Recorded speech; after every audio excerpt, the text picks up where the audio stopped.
नमस्कार दोस्तों वास्तुशास्त्र में बात आती है जब भी प्लॉट के शेप की, तो आपको इस पे बहुत ही ज़्यादा गौर करना है। डिफरेंट शेप्स के हमारे पास प्लॉट अवेलेबल होते हैं। बहुत बार कॉर्नर प्लॉट होता है जिसका एक कॉर्नर हल्का सा बेंड हो रहा होता है। दोस्तों वास्तुशास्त्र में कभी भी ये रिकमेंड नहीं किया जाता कि आप कभी भी कोई एक्सटेंशन वाला या कोई रिडक्शन वाला जिसमें कोई कट बन रहा हो या कहीं से कोई प्लॉट एक्सटेंडेड हो कि हम उस तरीके के प्लॉट लें। तो आज हम इस वीडियो में चर्चा करेंगे दोस्तों किस तरीके का प्लॉट आप ले सकते हैं, कौन कौन से वास्तुशास्त्र में वहम चल रहे हैं प्लॉट्स को लेके दोस्तों।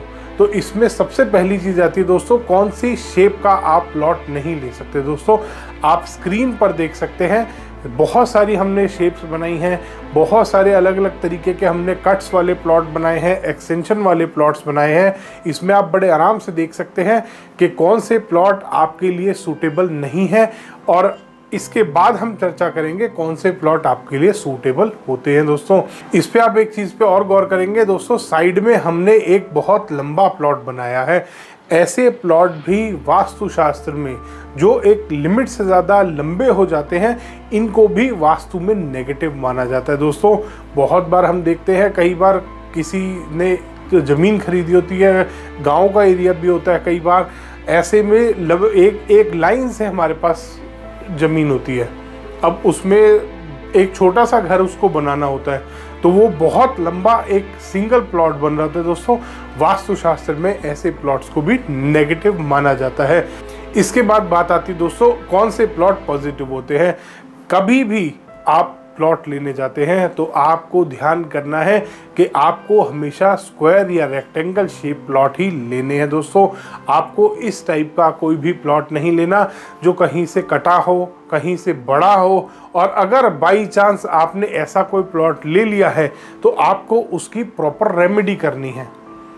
आप उस प्लॉट पे एज इट इज़ मकान नहीं बनाएंगे दोस्तों, क्योंकि मकान जब भी आप बनाते हैं और कहीं से अगर आपका प्लॉट एक्सटेंडेड है, छोटा प्लॉट है, आपने हल्का सा टेढ़ा करके मकान बना लिया दोस्तों, ये वास्तुशास्त्र के हिसाब से बहुत ही ज़्यादा हानिकारक होता है। हमारे कमरे छोटे या बड़े, अगर हमारे कमरे में प्रॉपर 90 डिग्री का एंगल नहीं बनता किसी भी कॉर्नर में दोस्तों, ये भी एक बहुत मेजर वास्तु डिफेक्ट होता है और ये काफ़ी ज़्यादा नुकसानदायक होता है। तो आप स्क्रीन पर देख सकते हैं इस टाइप के प्लॉट आप ले सकते हैं। स्क्वायर प्लॉट हो गया, रेक्टेंगल हो गया, इस टाइप के प्लॉट आप ले सकते हैं दोस्तों।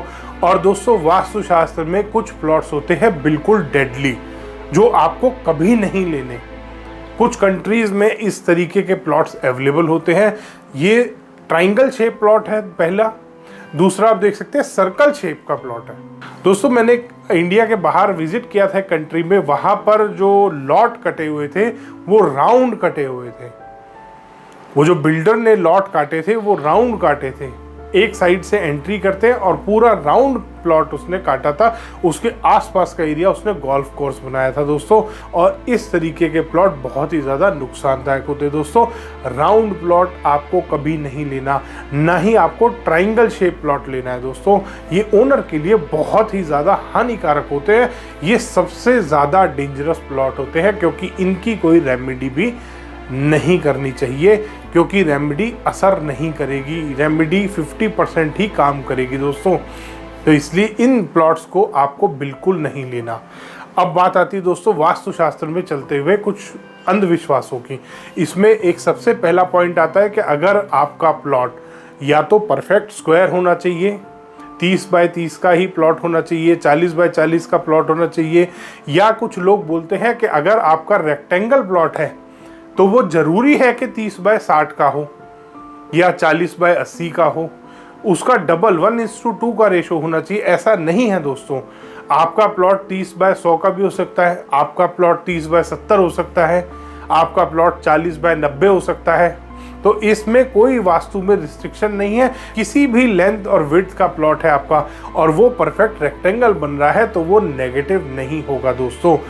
आपको सिर्फ लंबे प्लॉट को अवॉइड करना है। अब बात आती है दोस्तों कि शेरमुखा और गौमुखा प्लॉट।